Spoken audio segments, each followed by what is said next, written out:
High, আমি শায়নি।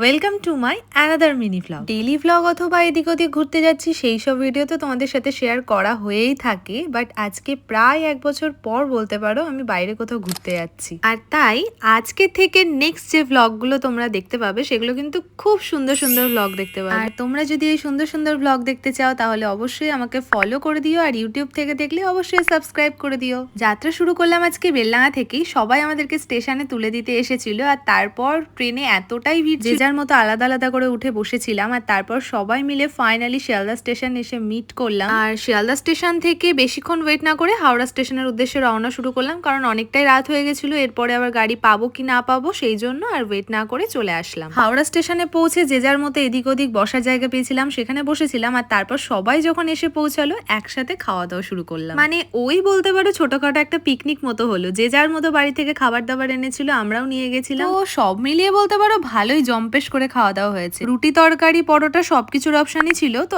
আমি খেয়ে নিয়েছিলাম রুটি আর সয়াবিনের তরকারি। আমরা যেহেতু ওখানে 12:30টার মধ্যে পৌঁছে গেছিলাম, খাওয়া দাওয়া করে সারা রাত্রে প্রায় জেগে থাকা। আর তারপর ফাইনালি সারা রাত্রি জাগার পর 5টার সময় আমাদের ট্রেনটা দিয়ে দিয়েছে। সারা রাত্রি যেহেতু ঠিকঠাক ঘুমানো হয়নি, আমি সকালবেলাতে ফ্রেশ হয়ে একদম ট্রেনে উঠেছি। আর তারপর এটাই ভেবে নিয়েছিলাম যে আমি এখন একটা সুন্দর লম্বা ঘুম দেব। ট্রেনে ওঠার কিছুক্ষণ পরে যেহেতু ব্রেকফাস্টটা চলে এসেছিল, ওই জন্য বাবা বললো ব্রেকফাস্টটা করে নিয়ে একদম ঘুমো। সেই জন্য আগে ব্রেকফাস্ট করে একটুখানি চা খেলাম, তারপর একটা লম্বা ঘুম দিয়ে নিলাম। সারা রাত্রি জেগে থাকার পর আর ঘুম থেকে উঠতে ইচ্ছা হচ্ছিল না, কিন্তু খাবারটা অনেকক্ষণ আগেই চলে এসেছিল দুপুরবেলার, তার জন্য আর লেট না করে উঠে ঝটপট খেয়ে নিলাম। তো আমরা বেসিক্যালি ভেজ নন ভেজ দুরকম মিলই অর্ডার করেছিলাম। তো আমি ভেজ মিলটাই খেয়েছিলাম আজকে। আর তারপর আমাদেরকে আইসক্রিমও দেওয়া হয়েছিল, তার সাথে দইও দেওয়া হয়েছিল। খাওয়া দাওয়া সবকিছু কমপ্লিট করে আইসক্রিমটা হাতে নিয়ে ভিউটা উপভোগ করছিলাম, তার সাথে আইসক্রিম খাচ্ছিলাম। এবারে আসি, আমের সিজন চলছে, আম না খেলে কি চলে? আর বাইরে ঘুরতে যাচ্ছি, আমগুলো তো বাড়িতে নষ্ট হয়ে যাবে। সবাই মিলে বসে বসে আম খাচ্ছিলাম। আর মামুনি ভিডিও কল করেছিল, তাই মামুনি আর রায়ের সাথে কথা বলছিলাম ভিডিও কলে। ট্রেনে যেতে যেতে কি তাড়াতাড়ি সময় চলে যাচ্ছে, আর সারাদিনে কেউ না কেউ ভিডিও কল করছে। প্রথমে মামুনি করলো, এখন আমার একটা পিসুমণি করেছে, যেই পিসুমণিকে তোমরা আগের ভিডিওতেও দেখেছো। সন্ধ্যাবেলা টিফিনটা করে নেওয়ার পর একটা স্টেশনে ট্রেনটা হোল্ড করেছিল। তো সেই সময় আমার ভাই আর রিজু দুজন মিলে নেমেছিল, তো আমাদের জন্য এই চপগুলো নিয়ে এসেছিল। তারপর আবার একটুখানি চা খেয়ে নিয়েছিলাম সবাই মিলে। আর তারপর একটুখানি ভিউ দেখতে দেখতে সন্ধ্যাবেলা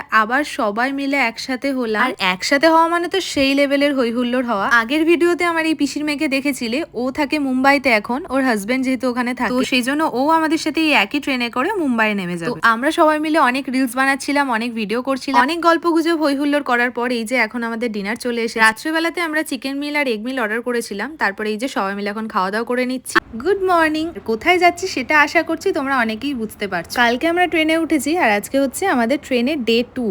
তো আমরা সকালবেলা ঘুম থেকে উঠে ফ্রেশ হয়ে ব্রেকফাস্ট করে নিলাম। তারপর এই যে ভিউ দেখতে দেখতে রওনা দিলাম আমাদের ডেস্টিনেশনের উদ্দেশ্যে। ব্রেকফাস্টের প্রায় 1 ঘন্টা পর বলতে পারো আবার চা আর বিস্কিট দিয়ে গেছিল। তো চা আর বিস্কিট খেতে খেতে বাইরের এই সুন্দর দৃশ্যটা উপভোগ করছিলাম। ঘুম থেকে ওঠার পর থেকে কোনো স্টেশনে ট্রেনটা দাঁড়ায়নি। তারপর এই যে এই স্টেশনটায় দাঁড়িয়েছিল, মেবি স্টেশনটার নাম বিনা। তো এখান থেকে জাম বিক্রি হচ্ছিল, জাম কিনে নিয়ে আসলো। আর কিছুক্ষণ সময় হাতে আছে, তারপরেই আমরা নেমে যাব। তো এই সময়টুকু আমি একটুখানি সবাইকে অত্যাচার করছিলাম। আর সবাইকে দেখতে পাচ্ছ প্রচন্ড পরিমাণে ঘুমোচ্ছে। আমার বেসিক্যালি তখন আর ঘুম আসছিল না। তারপর এই যে ফাইনালি এখন আমরা কিছুটা রাস্তা এসে পৌঁছালাম। এখন আমরা সিএসএমটি তে নামলাম। এখান থেকে আমাদের আবার ট্রেন আছে। এই সিএসএমটি স্টেশনে আমি যখন ক্লাস 8-এ পড়ি তখন লাস্ট একবার এসেছিলাম। আর তারপর এখন অনেকটা বড় হয়ে যাওয়ার পর আবার আসা হলো।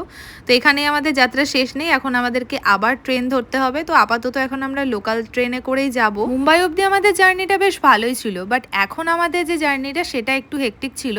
তো প্রথমে আমরা এই যে দেখতে পাচ্ছ লোকাল ট্রেনে করে উঠলাম। এখন আমাদের ডেস্টিনেশন হচ্ছে বান্দ্রা।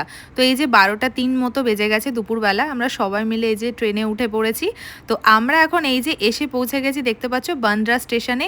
আমাদেরকে এখানেই কিন্তু যাত্রা শেষ নয়, আবার আমরা স্টেশনে নেমে ওখান থেকে ওভারব্রিজ ক্রস করে অটো স্ট্যান্ডে চলে আসলাম। আর এখান থেকে অটো নিয়ে নিলাম, আমি বাবা মা একটা অটোতেই ছিলাম। এখন আমরা যাচ্ছি বান্দ্রা টার্মিনাস স্টেশন। এতটা ব্রেক করে যাওয়ার কোনো দরকারই হতো না, যদি না আমাদের ফার্স্ট ট্রেনটা ক্যান্সেল না হয়ে যেত। যেত। তো এই যে বান্দ্রা টার্মিনাস থেকে আমরা ট্রেনে উঠে পড়েছি, এখানকার টিকিটটা আমাদের স্লিপারেই পাওয়া গেছিল। ট্রেনে উঠতে না উঠতে আমাদের লাঞ্চ এসে হাজির, আমরা লাঞ্চ করে নিলাম ঝটপট। আর তারপর এই যে বান্দ্রা টার্মিনাস থেকে ট্রেন ছেড়ে দিল। এই জার্নিটা খুব একটা বেশিক্ষণের না, দুপুর 2টোর সময় চেপেছি, আবার রাত্রিবেলা 11টা সাড়ে 11টার মধ্যে আমরা নেমে গেছিলাম। দুপুরবেলার পর থেকে এটা ওটা তো খাওয়া হচ্ছিলই, তারপর সন্ধ্যেবেলাতে আমরা 4জনে মিলে একটুখানি গেম খেলছিলাম। আর তারপর ফাইনালি আমাদের ডিনার এসে হাজির। ডিনারটাও তাড়াতাড়ি করে নিতে হবে, কারণ আমরা 11টা সাড়ে 11টার মধ্যে আবার নেমে যাবো। ডিনার করার পর একটু মুখ শুদ্ধি খেয়ে নিয়েছিলাম, মনটা একটু কোল্ড ড্রিঙ্কস করছিল, যদিও এখন আমি কোল্ড ড্রিঙ্কস খাওয়া বন্ধই করে দিয়েছি। তারপরে এই যে ভাই আমাকে এই নতুন একটা জিরে ফ্লেভারের একটা কোল্ড ড্রিঙ্ক এনে দিয়েছিল। তো আমাদের ট্রেন কিন্তু প্রায় এখন কাছাকাছি পৌঁছে গেছে, আর মাত্র আধ ঘন্টা। তো আমরা আমাদের সমস্ত লাগেজপত্র প্যাক করে নিয়েছি। আর ফাইনালি এখন 11টা 36 মতো বাজে, আমরা নেমে গেছি আমাদের ডেস্টিনেশনে। আমরা যে স্টেশনে নেমেছি এই স্টেশনটার নাম হচ্ছে বিরামগ্রাম। তো আমরা স্টেশন থেকে বাইরে বেরিয়ে এসে দেখি আমাদের জন্য গাড়ি ওয়েট করছে। একটা গাড়িতে আমরা, আর একটা গাড়িতে রিজু, আমার ভাই, ওর বন্ধুরা সবাই মিলে। এই যে এখন আমরা ফাইনালি হোটেলে পৌঁছে গেছি। আর এখন প্রায় অনেকটাই সময় হয়ে গেছে, আমাদের আসতে প্রায় 1.5 ঘন্টার ওপরে লেগে গেল। আমরা আমাদের রুমেও ঢুকে পড়েছি।